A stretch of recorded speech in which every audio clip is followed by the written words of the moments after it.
Our reading this morning comes from the Old Testament book of Isaiah, as did all of our Advent readings this season. This passage, however, comes from the part of the book known as 3rd Isaiah, chapters 56 to 66, believed to have been written at least 100 years after the first two parts of the book. The Jewish people have returned from exile in Babylon to their former homeland called Judah to find it in ruins, their temple destroyed. Facing constant threat from neighboring kingdoms and the challenges of rebuilding their lives, they have begun to wonder why their life was so difficult. Because they had always believed that God intervened in their history, they now had to face the reality that God was either leaving them in misery or there was no God. These last 10 chapters of Isaiah are full of the despair of a broken people. And right in the middle of these chapters comes this passage we will read today that calls for hope, that a light will come that will bring new life.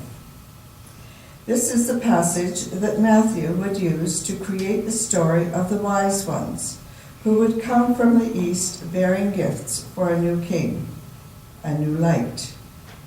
Matthew believed that Jesus was the light that Isaiah hoped for, that had finally come in another time of despair for the Jewish people. Hear now these words from Isaiah 60, verses 1 to 6.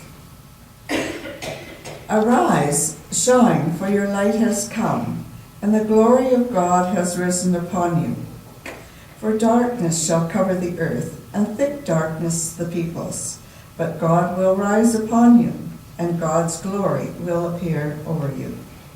Nations shall come to your light, and kings to the brightness of your dawn. Lift up your eyes and look around. They shall gather together.